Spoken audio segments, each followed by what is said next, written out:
What if you found out about your partner's deceit? For one person, the solution wasn't straightforward. His decision to put his kids before his broken heart shaped the following 18 years of his life. The plot revolves around betrayal, giving, and finding forgiveness. Stories offer everyday drama from real life.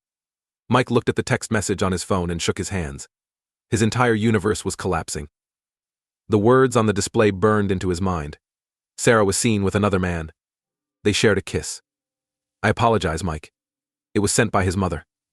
Mike was out of breath. How could he be harmed by Sarah? To their household? The front door opened and closed, and he heard Sarah at home. Mike got up from the couch, his heart pounding. He went up to her. The truth was what he needed.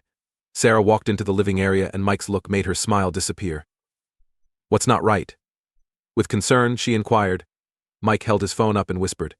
Is that correct? He asked, attempting to keep his emotions in check. Sarah's eyes widened in terror, and she paled. What are you discussing? Mike noticed regret on her countenance as she faltered. Sarah jumped when Mike started crying. Years of attachment and trust were destroyed by the resonance of his voice throughout the house. My mother witnessed you. She saw you make love to another man. How could you cause me harm? To our children. Tears filled Sarah's eyes. Mike, she said, her voice faltering. I can explain. It was a hollow sound, full of suffering and incredulity. Describe. Why did you break our vows as a married couple? How you threw away our entire shared life? With the final syllable, his voice broke, his feelings about to get the better of him. Sarah collapsed onto the couch, sobbing and trembling all over her shoulders. She apologized, her voice hushed by tears. It was not what I intended to happen. It happened spontaneously.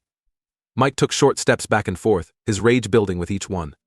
The space seemed excessively compact, with the walls enclosing him. Who is this guy? He made a demand. Do I recognize him? Sarah shook her head, afraid to meet Mike's gaze. No, you've never met him. He's a guy I worked with. Are you in love with him? Mike inquired, needing to know but dreading the response. There was a pause in which Sarah hesitated. Mike experienced another break in his heart.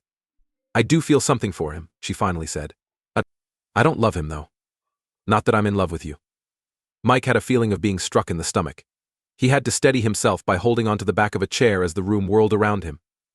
His voice was hardly audible above a whisper as he added, If you loved me, you wouldn't have done this. They argued and discussed for hours. Neither of them observed the sun rising or setting, in an attempt to articulate her emotions. Sarah claimed she felt alone and undervalued. She spoke about how she felt abandoned by Mike because of his lengthy workdays and how she began to question if he still loved her. Mike was hearing things that he couldn't believe. He believed their life together was fulfilling. Their three amazing children were Jack, 15, and Lily, 17, with Emma being the youngest at 12. They both had prosperous careers, a lovely home, and a beautiful neighborhood. Sarah could have thrown it all away. How? Mike remarked, his voice hoarse from talking all night. I worked those long hours for us to fulfill all of your desires and those of the children. How could you believe I wasn't in love with you? Sarah dabbed at her eyes, her tears having long since wrecked her makeup. Mike, I'm sure you love me. However, love is more than just giving. It all comes down to truly being present. When was the last time we actually talked about anything other than the bills or the kids? Mike parted his lips to protest, then shut them again. He was unable to recall. Mike made a choice as the sun rose, illuminating the sky with pink and gold tones. His voice was fatigued but resolute as he said, I'm going to talk to a lawyer. I must be aware of my alternatives. Sarah's terrified eyes enlarged. Her cheeks were streaming with new tears. Will you be divorcing me? With a timid and tiny voice, she questioned. Mike raked a hand through his unkempt hair and shook his head. I'm not sure. But I have to look out for our children and myself. After a restless night, Mike met with a lawyer the following day. It was not good news. They had children together and had been married for a long time, so a divorce would be costly and messy. The attorney Mike might have to give Sarah alimony.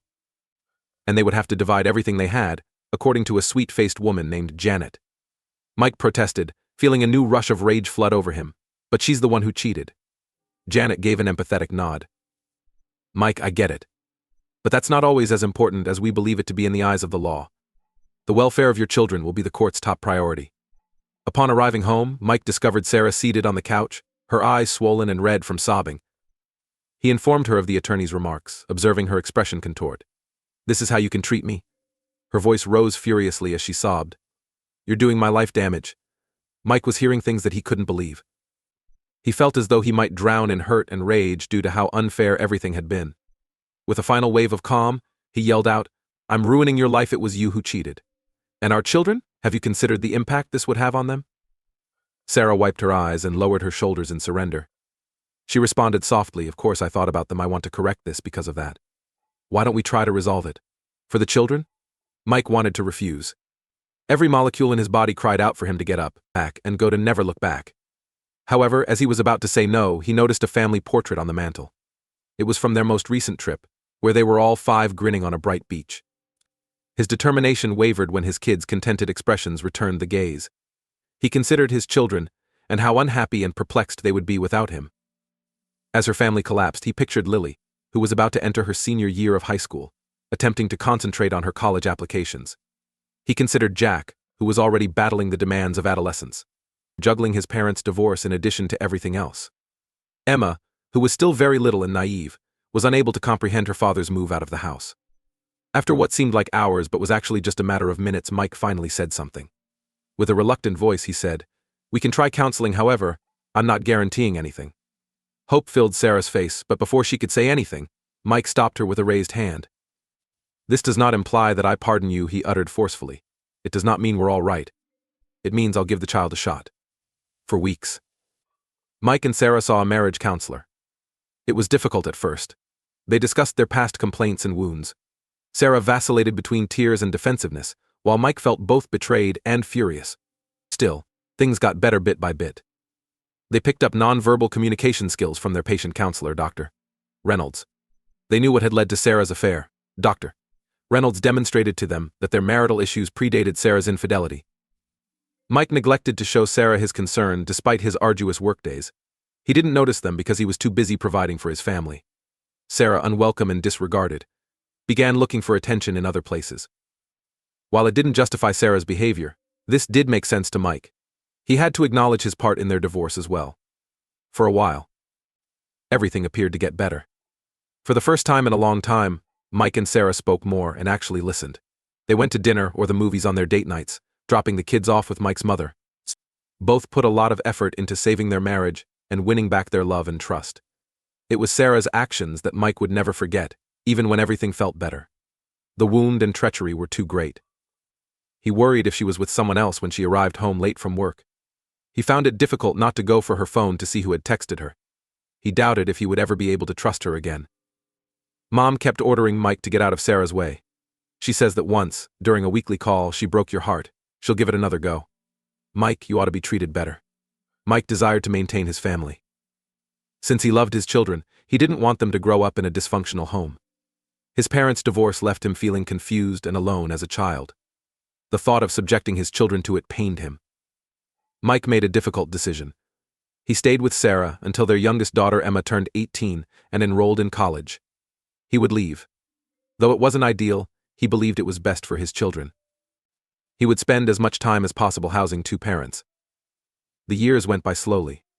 It was never the same living with Mike and Sarah, similar to two strangers living together in a house, carrying out marriage obligations in a cold, heartless manner.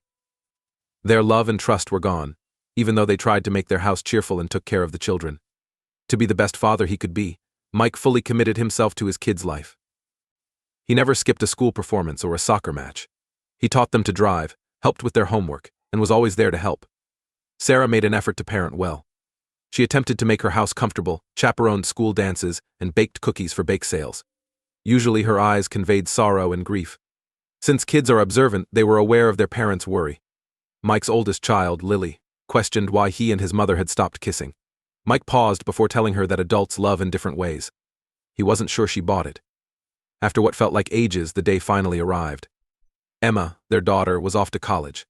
As they put her into her dorm room, Mike felt relieved, sorry that this chapter of his life was coming to a close, and proud of his daughter. He stuck to his guns. Staying for his children, he needed to think about himself now. When he sent Emma off that evening, Mike told Sarah his decision. Without the kids, the kitchen table, where they'd enjoyed family dinners for years, was strangely quiet. He said calmly but firmly, "I'm leaving for years. I've stayed because of the kids, but I can't." Sarah cried and her face crumpled. She begged Mike, "Please. We can get back to where we were. The kids go and then it's just us and ourselves. We can rediscover our affection." Mike regrettably shook his head. "I apologize to Sarah. I doubt I will ever be able to trust you again, though." Furthermore, Love is impossible without trust.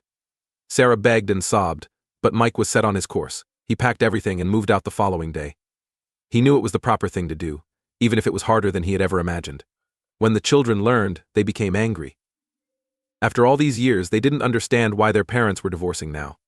Mike took a seat with them and tried his best to explain. He told them how much he loved them and that the reason he had stayed was so he could be there for them. He claimed that their mother and he would always be a family, despite the fact that they were no longer together. The children gradually gained comprehension. They noticed that their father was suddenly content. He appeared more at ease and grinned more. They continued to spend a lot of time together, and their bond got even closer. Mike was present for all the significant occasions. Emma's first art exhibition, Jack's wedding, and Lily's law school graduation. He was a rock they could always rely on and a constant in their life. Mike discovered that being alone himself did not equate to loneliness. Along with his friends and work, he had his children. He began to pursue interests he had abandoned over the years. He resumed painting because he found comfort in the motion of a brush across a canvas. He rediscovered his love of the outdoors and adventure when he joined a hiking group. He felt honestly joyful for the first time in years. Sarah found the divorce more difficult. Even though things weren't going well between them, she had assumed Mike would stay. It was too late for her to grasp how much her error had cost her, how much she had hurt him. Seeking an explanation for why she had jeopardized everything for a short-lived relationship, she sought therapy. Though it took a while and was painful, she eventually started to mend. Years went by. After growing up, Mike's children started their own families. He was a great-grandfather who would always have a joke, a hug, and a smile for his grandchildren. He remained in an unpleasant marriage for the sake of his children, a sacrifice they loved and respected. They saw a model of genuine love and strength in him. Mike was asked if he regretted sticking with Sarah for all those years by his oldest son, Jack, one day. They were watching Jack's children play in the backyard from Mike's porch. After giving it some thought, Mike shook his head. With a slight smile on his face, he answered no. It was challenging. Most likely the most difficult thing I've ever done. However, I saw you kids every single day. I was able to witness every significant event in your lives. To me, that was worth every penny. Mike was proud of his son as he gazed at him, a grown man now with children of his own. He had survived the most trying period of his life. He'd fulfilled his pledge to his kids. And he was happy again, despite the dissolution of his marriage. Mike was aware that, unlike in movies, real life didn't always end happily. Inevitable errors are made by everyone from time to time. Love alone isn't enough to keep two people together all the time. But he also understood that happiness and love could exist even during the most trying times.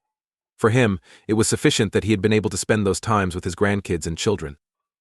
Mike felt at ease as he saw his kid depart with his own family and gave him a final hug. He had discovered that being hurtless isn't the definition of true strength. It's about getting back up after falling and about choosing the correct path, even when it's difficult. And that's just what he had done in the end. With the sun lowering, Mike stepped back inside his home and shut the door. Grasping a framed picture of his children and grandchildren, he grinned at their content expressions. Even though he did not have the happily ever after he had hoped for, he did have something equally precious, a life full of love, respect, and the assurance that he had always given his all for the people who mattered most. Please remember to like, share, and subscribe if this story has impacted you in order to hear more of its tales. Press the alert to ensure you don't miss our daily releases of engrossing true stories.